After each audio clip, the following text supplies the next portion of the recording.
আপনি যদি একখানা দয়া করেন আপনারা ভাই, আমার এটা ছাড়া আর কিছু কইবার মতো নেই।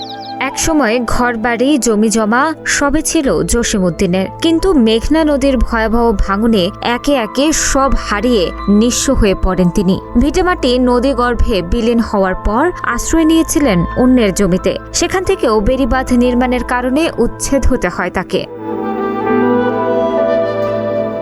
সবশেষে মাথা গোজার ঠাঁই হিসেবে নোয়াখালীর সুবর্ণচর উপজেলার ৮ নং মোহাম্মদপুর ইউনিয়নের ৮ নং ওয়ার্ডে বেড়িবাঁধ সংলগ্ন এক টুকরো খাস জমিতে ছোট্ট একটি ঘর নির্মাণ করেন জসিমউদ্দিন। সেই ঘরে স্ত্রী ও 2 সন্তানকে নিয়ে কোনো মতে বসবাস করছিলেন তিনি। কিন্তু এবারের কালবৈশাখী ঝড়ে তার সে সম্বলটুকুও ধ্বংস হয়ে গেছে।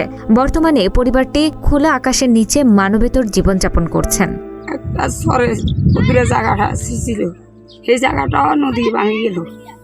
আমি তাও গেল, আমি এই জায়গাতে আসি নয়, এনে দোয়ানের হুবে দিয়ে আসি। আমি কদ্দুর কাঁড়ি লইছিলাম, এই কাঁড়িটা তাও আমার কোনো কিছু হইল না।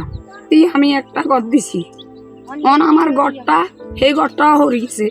যাবো আমি কোথায়ও যাবো, আমি জায়গাটা দেখি না ভাই, আমার কোনো কোনো হত নাই, আমি হত দেখি না। আমি যেন কোথাও যাবো আমি কইতাম পারি না ভাই, আমি কইতাম পারি। আমার কেউ নেই মিশাদিনের বুকে, আমার বাবা নাই, শ্বশুর শাশুড়ি নেই, কিছু নাই, আমি এটি। আল্লাহ আপনি যদি একখানা দয়া করেন আপনারা ভাই, আমার এটা ছাড়া আর কিছু কইবার মতো নেই, আমি কইতে পারি না। ব্যক্তি নাছিল জায়গা জমি সব দুর্গা ভাঙি লইছে। এখন আই মেহেন্দি কদ্দুরা কাটি করছি, যেন সরকারে বেরি করিয়ে এলেছি। এখন থাকবেন না তম আর আমি ঘর দিবেন না তম, এখন আর তবিকে আর নাই, কিছু নেই। তুফানে ঘরখান ভাঙিয়ে এলেছি, এখন যেন ঘরখান দেবো তবিক নেই একটা।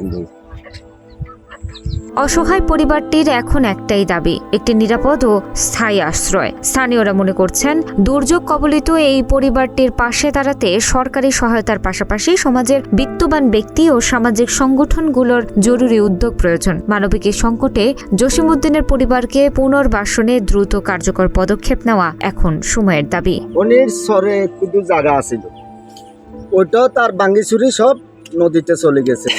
এরপরে আসলো এখানে আসি কুদুর কাঁড়ি করছিল, কাঁড়ি করার পরে কাঁড়িতে লস টস দিই। এরপরে মনে করেন থাকারও ব্যবস্থা নাই, থাকার ব্যবস্থা না থাকার কারণে আইসি ইংদি বের ডাকে এখানে গদ্দি রয়েছে কোনোরকম থাকার পরে। এখন গড়টাও তার আল্লাহ পাক রব্বুল আলামিন তার ঘরও লই গেছে।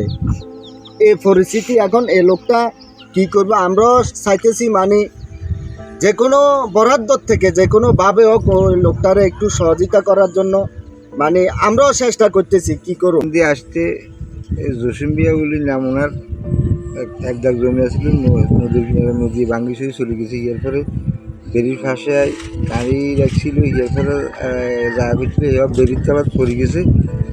এখন এই তুফানা ঘরটা হালাইছে, এখন তার কোনো হাতা ফাঁকা নেই। কীভাবে সে থাকবে, বাল বাচ্চা লোক কীভাবে সে চলবে, ওই ব্যবস্থা তার কাছে দেখতেছি।